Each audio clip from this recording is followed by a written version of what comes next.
Hello, it's Vanessa. Welcome to today's video. Today we're going to be talking about the creation of feelings and how this understanding will allow you to feel calm, feel relaxed, feel balanced, and not get tricked into feeling stressed and overwhelmed. It will allow you to flick the switch and go back to feeling calm, quiet, and centered.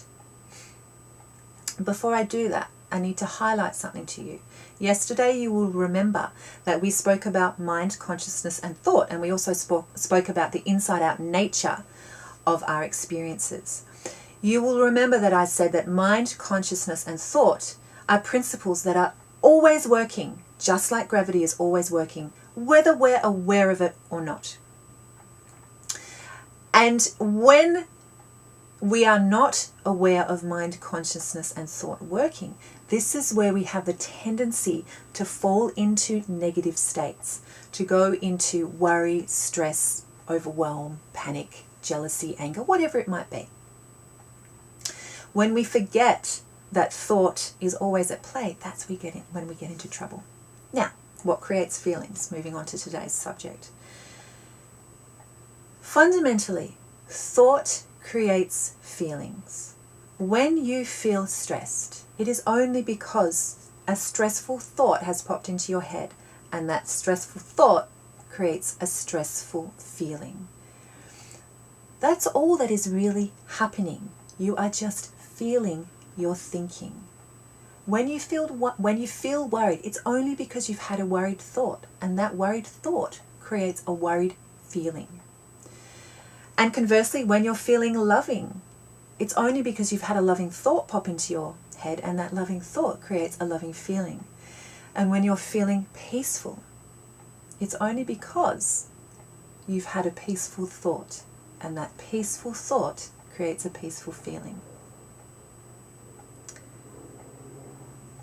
Any negative feeling that you have, let's say it's anger. If you're feeling angry, it is just the shadow. Your angry feeling is just the shadow of an angry thought.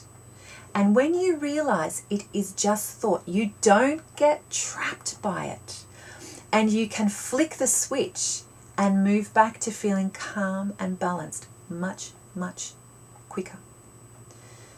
Thoughts manifest feeling. You cannot have a loving thought and feel angry.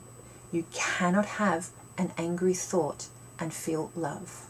Thought leads to emotion, and you are only ever going to feel what you are thinking about. I'm going to say that again. You are only ever going to feel what you are thinking about.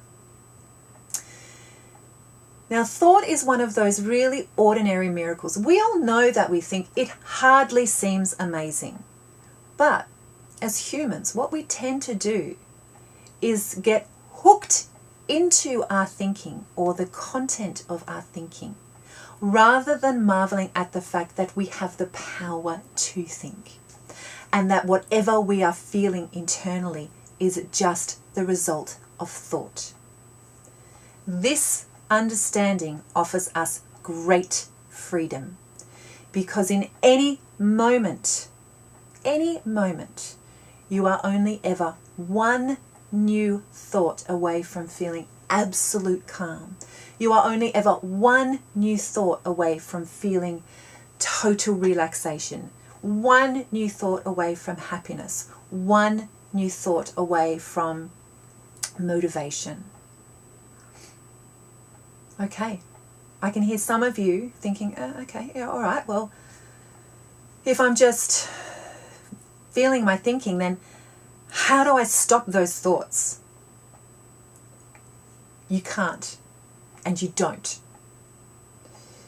We have between 60,000 and 100,000 thoughts a day. They cannot all be positive thoughts. Trying to stop negative thoughts is like saying, well, I'm prepared to breathe in, but I am not breathing out. We all have really crappy thoughts from time to time. But we don't need to get caught up in the negative content of those thoughts. just realize that what is occurring is thought. I am feeling my thinking right now. Next time you feel stressed, I'm just feeling my thinking right now. This understanding of I'm feeling my thinking allows you to take a step back and realize, okay, I'm just feeling my thinking that I can't stand my boss right now. And that's making me feel a certain emotion. I'm just feeling my thinking. It's not my boss, it's my thinking. I'm just feeling my thinking. For me, I used to experience terrible anxiety. And whenever I would feel anxious, I would have to know why I was feeling anxious. And I would do my head in, absolutely do my head in, trying to find out where, why, how I was thinking this way, thinking that if I understood that, then I'd be able to stop the feeling. No, all I had to understand was I was feeling my thinking. It didn't matter what my thinking was. I was just feeling an anxious thought. And that was enough to shift me. In any moment, you are just feeling your thinking. Let that settle around you. Let that go around your system, bypassing your intellect. Let that appeal to that wise part, your wisdom, your creative intelligence, your intuition. Let it move around there and let me know what you think about feeling your thinking and how it has the power to flick the switch and move you back to feelings of calm, happiness and a quiet mind. I'll see you in the next video. Until then, take care.